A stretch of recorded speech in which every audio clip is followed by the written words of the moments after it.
আল আমিন নামে একজন ছেলে ছিল। সে ইসলামিক বিষয়াবলী সম্পর্কে অনেক কিছুই জানত।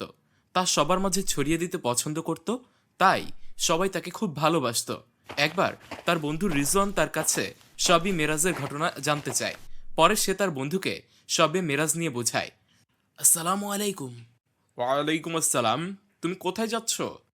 আমি বড় চাচার বাসায় যাচ্ছি। তোমার কাছে কিছু বিষয় জানার ছিল। তুমি কি আমাকে একটু সময় দিতে পারবে ভাই? অবশ্যই বন্ধু, বলো কোন বিষয় নিয়ে আলোচনা করতে চাচ্ছ? তুমি কি আমাকে শবে মিরাজ কি এর ফজিলত সম্পর্কে একটু ধারণা দিতে পারবে? আচ্ছা, তুমি কি জানো হজরত মুহাম্মদ সাল্লাল্লাহু আলাইহি সাল্লামের নবুয়তের 10ম বছরে তার জীবন খুব কঠিন হয়ে উঠেছিল। তার চাচা আবু তালিব ও তার স্ত্রী খাদিজা রাদিয়াল্লাহু তাআলা আনহু মারা যাওয়ার পরে মুহাম্মদ সাল্লাল্লাহু আলাইহি সাল্লাম তার সবচেয়ে বড় দুজন সমর্থক হারিয়ে ফেলেন। ঠিক তার পরপরই তার তায়েফ শহরে যাওয়ার ঘটনাটি ঘটে। সেই সময় মুসলিমের সংখ্যা খুব কম ছিল। এরপরই একটি মহান অলৌকিক ঘটনা ঘটে এবং তা হচ্ছে ইসরা ও মেরাজ। ইনশাআল্লাহ ঘটনাটি আগামীকাল জানাবো। আজকে আমার একটা কাজ আছে, বাকিটুকু কালকে বলবো ভাই। অবশ্যই বন্ধু, তাহলে এখন তুমি যাও, কিন্তু আগামীকাল ঘটনাটি বলতে ভুলো না যেন। ইনশাআল্লাহ বন্ধু, আল্লাহ হাফেজ। আসসালামু আলাইকুম চাচা, কেমন আছেন আপনি? ওয়ালাইকুম আসসালাম। আলহামদুলিল্লাহ, ভালো আছি। তোমার মা বাবা কেমন আছে? জি চাচা, ভালো আছে। আলামিন, চলো নামাজ পড়তে যাই। জোহরের ওয়াক্ত হয়ে গেছে। অবশ্যই, চলেন চাচা, মসজিদে যাই।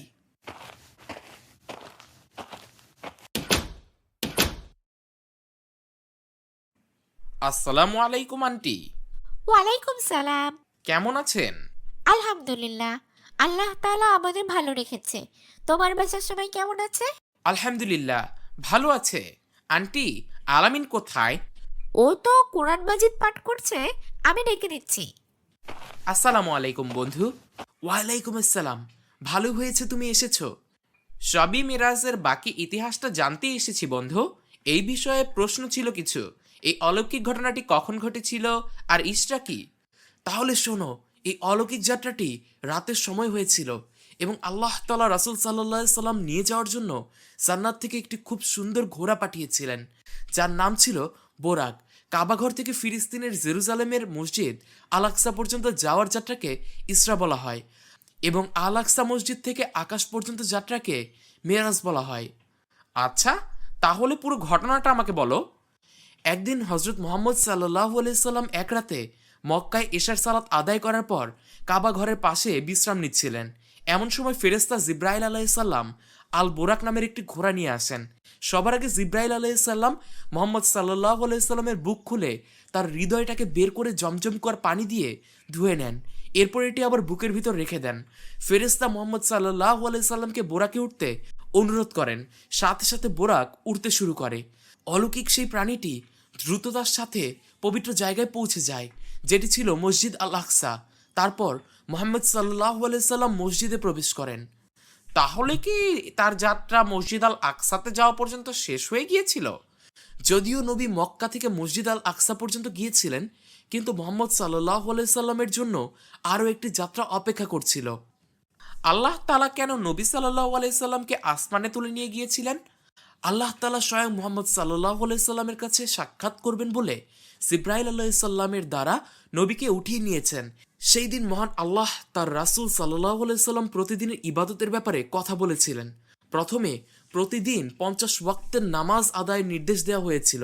এরপর আল্লাহ তাআলার আদেশ পাওয়ার পর রাসূল সাল্লাল্লাহু আলাইহি সাল্লাম পুনরায় পৃথিবীতে আসার জন্য যাত্রা শুরু করেন। পথিমধ্যে মুসা আলাইহিস সালাম তাদের থামান এবং বিশেষ আদেশের ব্যাপারে জানতে চান। যখন তিনি পুরো ঘটনা শুনলেন, তখন তিনি রাসূল সাল্লাল্লাহু আলাইহি সাল্লামকে আবারও আল্লাহর কাছে গিয়ে আরো কম ওয়াক্ত নামাজের জন্য নির্দেশ করার অনুরোধ করতে বললেন। অতঃপর রাসূল সাল্লাল্লাহু আলাইহি সাল্লাম আল্লাহর নিকট আবারও যান এবং ওয়াক্ত কম করার জন্য অনুরোধ করেন। এভাবে বেশ কয়েকবার অনুরোধ করার ফলে মহান আল্লাহ তাআলা সমস্ত মানব জাতির জন্য 5 ওয়াক্ত নামাজের নির্দেশ দেন। আল্লাহ তাআলা বলেছেন, কেউ যদি প্রতিদিন 5 ওয়াক্ত নামাজ আদায় করতে পারে, আল্লাহ তাআলা তাকে 50 ওয়াক্ত নামাজের সমান সওয়াব দিবেন। অনেক ধন্যবাদ তোমাকে এত সুন্দরভাবে মেরাজের সম্পর্কে ধারণা দেওয়ার জন্য বন্ধু। তোমাকেও ধন্যবাদ ভাই। চলো তাহলে বন্ধু, একসাথে মসজিদে গিয়ে নামাজ পড়ে আসি।